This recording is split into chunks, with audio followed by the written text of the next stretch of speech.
Hello and welcome to the Abstract Medic YouTube channel.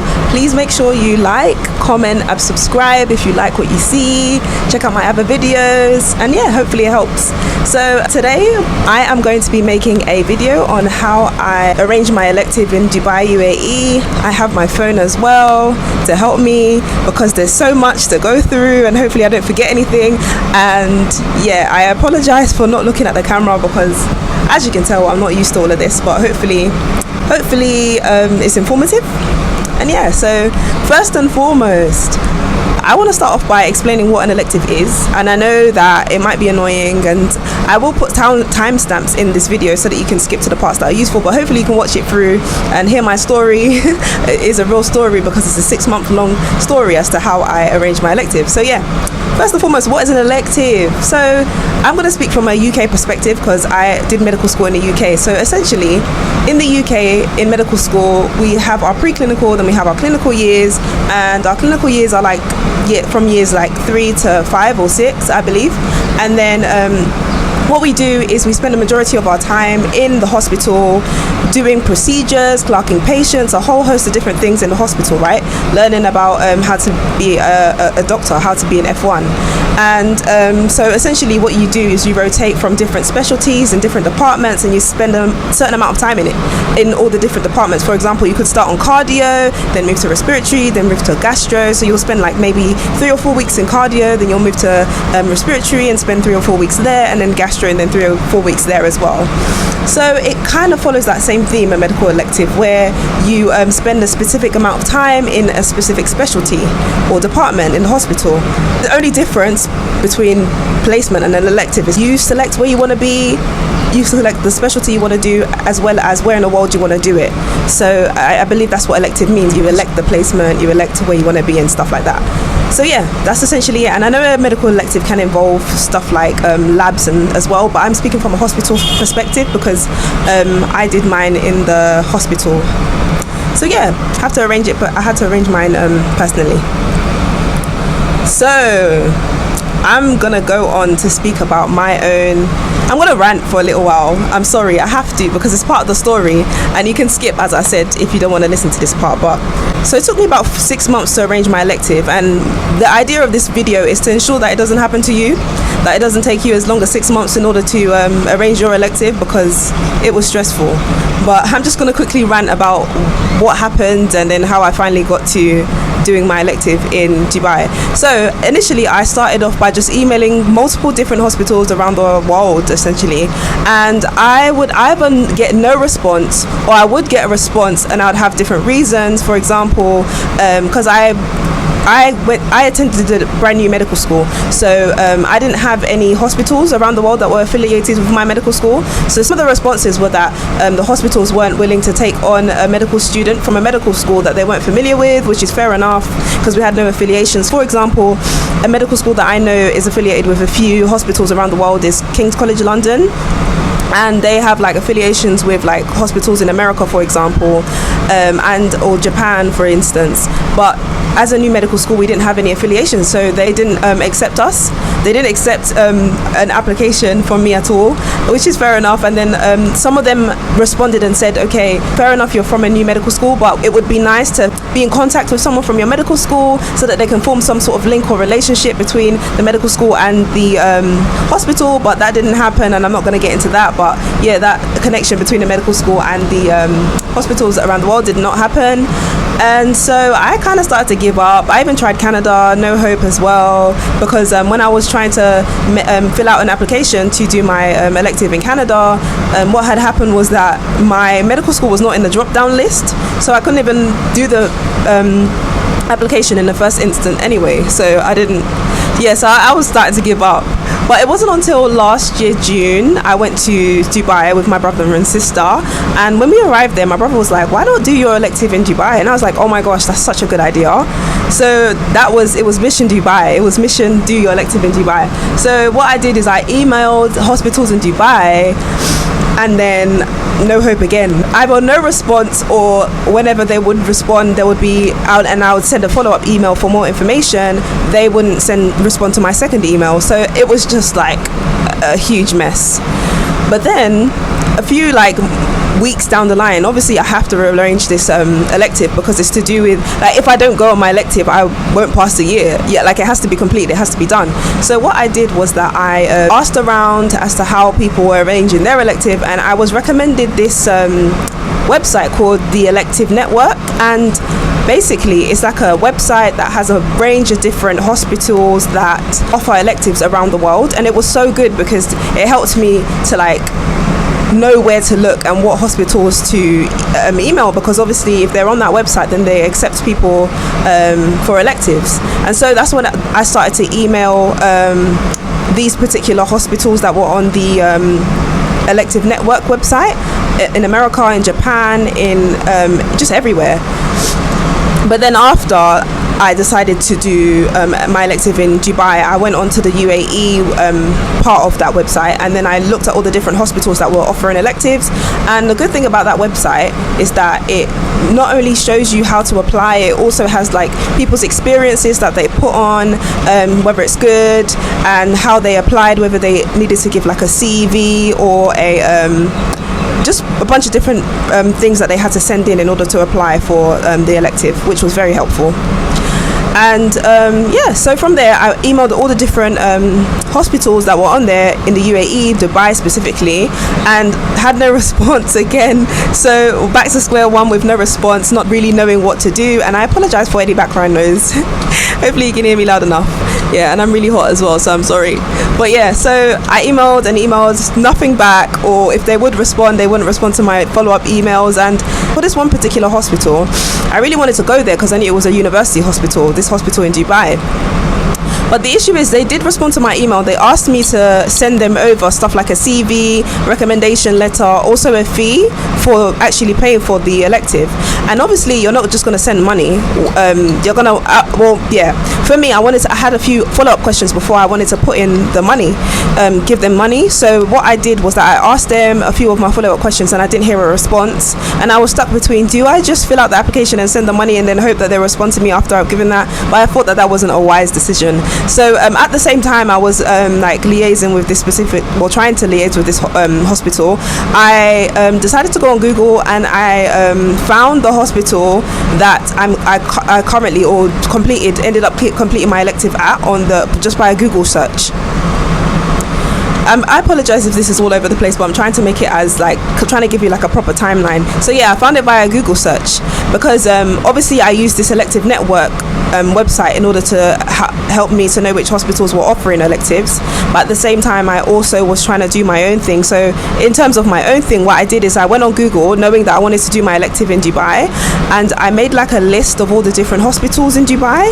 And this is very long, I know, but then I had to top up my phone with credit in order to make an international call to every single one of the hospitals that I had on that list in order to see if they would allow me to complete my elective in their hospital. So I could put in the description all the different hospitals, because to be fair, I have a list somewhere. I haven't got it prepared, but there's a bunch of different hospitals that I had to go down the list of. Some of them didn't offer a medical elective at all, some of them did, some of them were really pricey, and other ones just didn't respond at all. But then this particular one that I ended up doing my elective at, I found them on Google, and they had a WhatsApp chat. And I just thought to myself, instead of emailing, let me just try via their WhatsApp chat. And they responded quickly. I asked them, I told them, I want to complete a medical elective. And okay, this is a bit of a side note, but it's important to know.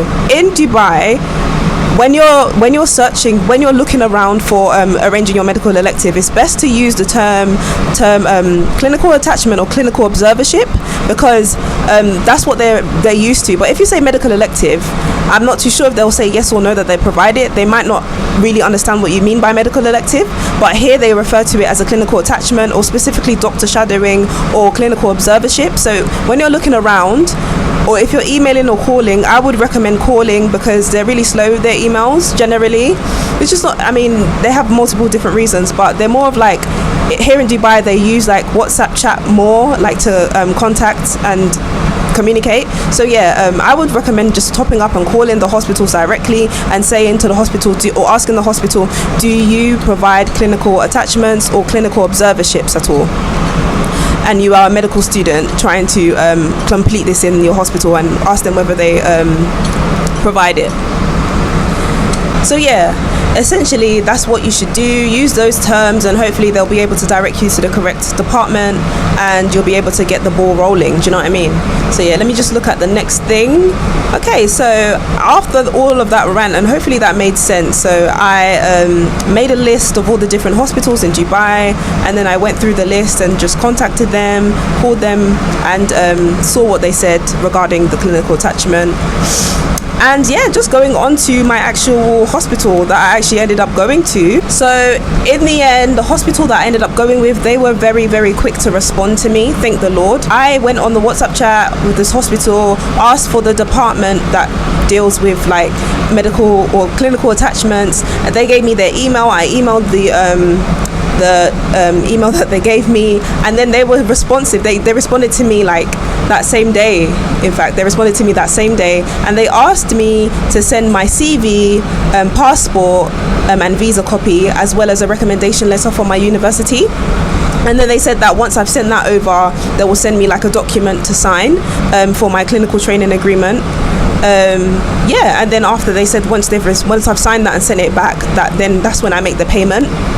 So essentially, yeah, it was quite quick. It was quite fast, very, which was very useful. But just to go into how much I had to pay, yeah. So not that it was loads, but there was a payment fee to complete a clinical attachment at the hospital. It has to be a minimum of 4 weeks. So and for 4 weeks, it was 100 dirhams, which is around 220 something pounds per rotation. And yeah, so for me, I had to do a minimum of 6 weeks as a requirement from my medical school to be signed off on my medical elective. So what I did was that I split the 6 weeks between 2 specialties, which was radiology and ENT. And even though you had to do a minimum of 4 weeks and it was 1,000 dirham or around 220 pounds, you can double check that conversion rate. I'm not too sure, but yeah, something like that. Yeah, so it's basically 1,000 dirham per rotation. So I did ENT and radiology and ENT. So it costed me 2,000 dirham, which was around 400 and something pounds. So yeah, that's how much it costed me, because I just needed to do a minimum of that amount of time. And I decided to do 2 specialties just in case that, I don't know, it's a different environment, it's a different hospital, it's a different country. Let me just explore the different specialties and departments. So I said, why not? But also within the process, they had to let me know the availability in terms of which departments were available, because I was thinking to do A&E, but they didn't have any A&E available, which is fine. I ended up doing ENT and radiology. I'm interested in radiology and ENT. I really enjoyed learning ENT in med school, so I thought, why not? Yeah, I also thought it would be worth mentioning the language issues. I don't know if people are a bit apprehensive to go to UAE because of the language barrier and stuff like that, but no, it's fine. Everything's in English. All of the documentation is in English. But I must say that my experience in radiology compared to ENT were very different. My experience in radiology, everyone spoke English. Most of the patients, maybe like 1 or 2 out of 10 would speak in Arabic, but for the most part, it was all English. But when I went to ENT, a lot of it was in Arabic. Like all of the majority of the consultations were in Arabic, and I was just like, oh my gosh. But then this also depends on the consultant that you're with, I guess, because if you're with a consultant that doesn't speak Arabic, then obviously the consultations won't be in Arabic, they'll be in English. But I was assigned the consultant and stuff like that, so it's like, yeah, it was fine. It's still a great experience, so it was fine, yeah. So, and also the consultant would fill me in as what was happening during the consultation or after. Like it would be like to me, oh, this patient came in with like some ear pain and this, that and the other, and this is what we used to treat them, stuff like that. So it's still a good experience, to be honest. In terms of the actual hospital now, for example, the way it looks, wow. And I'm not even exaggerating, because wow, it was so, that alone, I'm sorry, anyway, I loved it personally. The hospitals are stunning, like they're so nice, so clean, as you can imagine. I'm going to insert this clip of this water machine. Oh, amazing. And it's free. The water was free. But yeah, so the hospital was really, really nice. You are provided with a lab coat, but you have to give it back. The lab coat has like a laundry service where you you wear one, you give it back to laundry, they clean it, you wear another one. So I got like two, and I would like rotate between the two, in terms of getting it cleaned in the laundry and then picking up the clean one and then putting back the one that I was wearing, if that makes sense. So yeah, you just rotate between lab coats. Basically you're given a ID badge that says observation trainee, and you show the laundry people that, and they just give you like a lab coat. You just tell them your size. So I wanted scrubs because their scrubs are so fancy. They literally have the logo of the name of the hospital on it, and yeah, I wanted some, but I didn't get any. I don't know if things will change, and maybe you will be provided with scrubs, but for the most part you definitely get a lab coat. But yeah, you can try and get scrubs if you go to that. It'll be I hope you do, because I really wanted some just for memories, but I didn't manage to get any. But it's fine. In terms of the staff, everyone is so nice. There's so many different like ethnicities and everything. Like everyone is so nice. Like it's such a welcoming environment. Like it's great, man. It's great. Yeah. And even the doctors that I was with, they were so nice, so involving. Like they tried their best to teach and everything. But yeah, I really enjoyed my time. I really enjoyed my time a lot. Like it was a great hospital. And yeah, just to let you know, in the end you will receive a certificate of completion, just as like evidence to show that you were here and like you completed your elective at the hospital, isn't it? Yeah. Okay, so I think it's worth speaking about stuff like accommodation and the visa as well. First of all, accommodation. Even though the hospital does supply, like for the staff, there's accommodation next door to the hospital that I was in. They don't provide it for us as trainees. And also, this is a caveat I probably should have said earlier on. This hospital is has only recently started to introduce this clinical attachment, clinical training, internship and training and stuff like that recently, like literally within the last year. So I was very lucky to be able to find them, as well as be one of the first people to be involved in the program. So over time things will probably change and like things will change and morph. Like for example, you might get uniform, they might be able to provide you accommodation, but when I went I had to when I went, as I'm here, I'm in like a hotel apartment that I had to pay for separately, which was it was more than the actual elective, but it's fine. I love it. I enjoyed my time. So yeah, so basically I stayed in a hotel apartment in Teekum or Barsha Heights, which is like a 13-minute walk from the hospital. Not too far, but I must say I came at a time where the weather was so like unlike Dubai in the sense that it really wasn't that hot at all in April, and I'm leaving in May. It was like 25 degrees when I got here. I know Dubai being 40 degrees, but now it's about 40 degrees. But I must say that walk is not too bad. But if you are doing it in the middle of June or July, I'm not too sure if it can be done. So if your elective is during June or July, I don't know what to say to you, because I haven't experienced doing that walk in June or July, and I won't. So yeah, just bear that in mind, because it is very hot. It is very, very hot. It was hot since I've been here, but it's bearable. It's been bearable, like yeah, so just bear that in mind that you will be walking in hot weather if you're not careful, because it's reaching 40 degrees now. This is the hot Dubai as we know it, but I'm leaving now, so I'm happy, because I'm not a fan of the sun.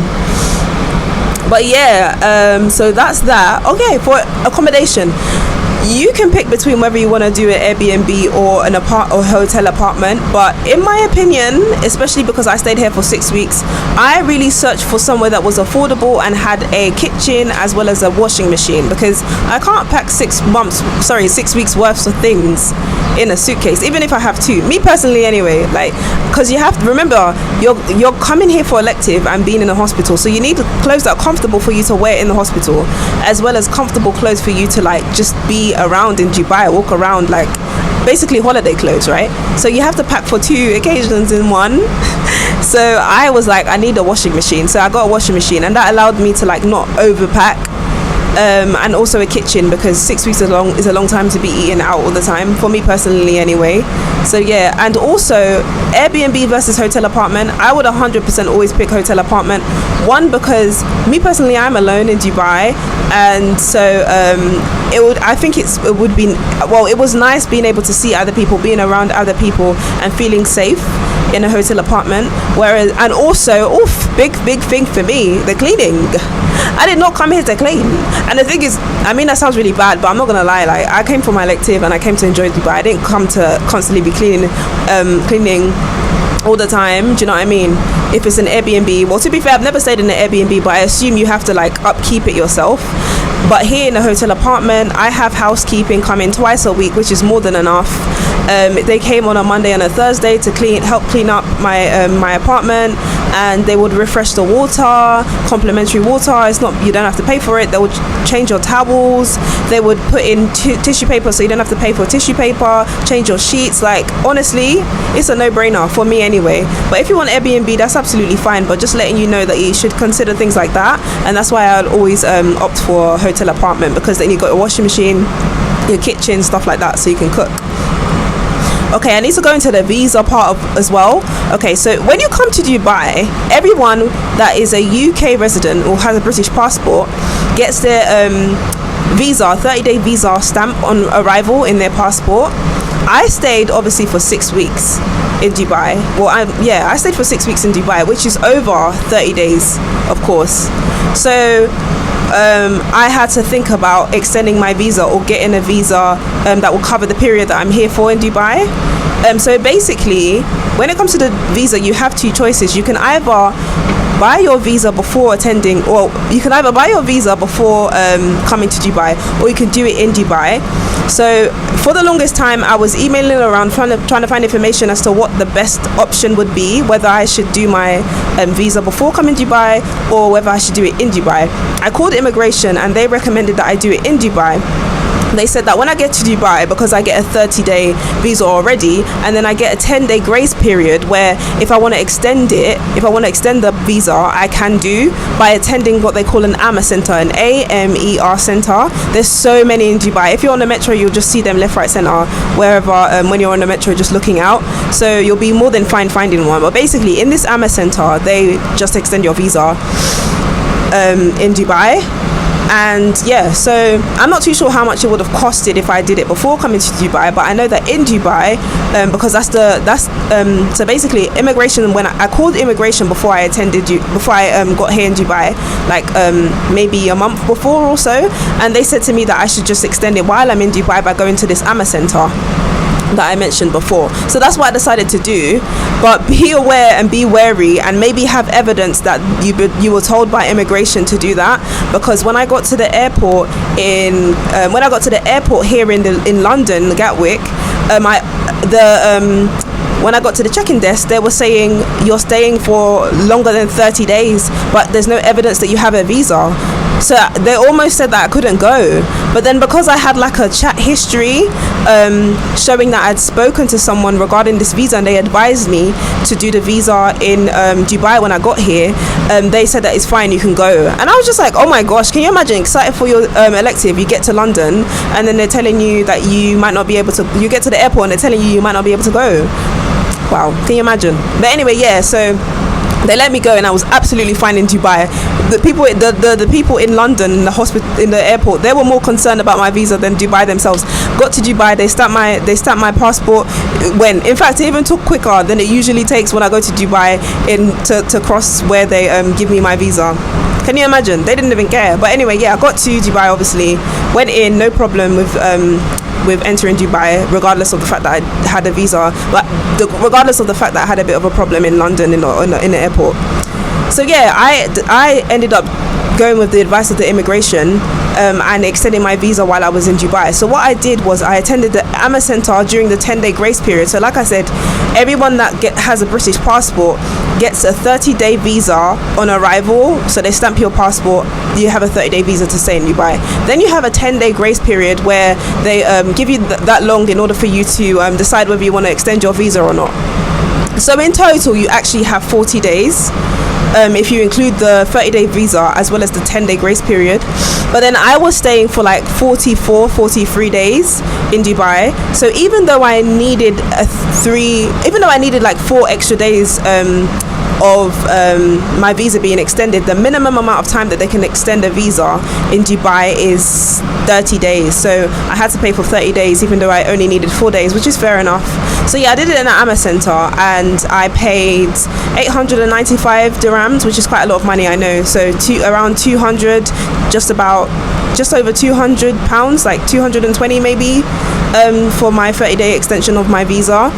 But yeah, I did that because I had no choice. I didn't want no trouble. So yeah, so that's the visa. I think I've just quickly checked everything. I think I've gone through everything that I want to go through. Sun's going down. Hopefully you can hear me. Hopefully this is useful. But yeah, that's everything. And if you have any questions, anything I haven't covered, anything I have covered but you want in more detail, please just let me know, because 6 months, yeah, is a long time to be sorting out your elective. Is stress because you have multiple other things to do. So hit me up. I'll leave my email, I'll leave my just comment. Let me know. Don't suffer in silence, please. Thank you so much. Please make sure you subscribe, like, comment, please. And also check my other videos for like memory tips of how to like do remember stuff in medicine. Check my TikTok, Abstract Medic. It's all there. Thank you so much. Take care, and all the best with sorting out your elective. Goodbye.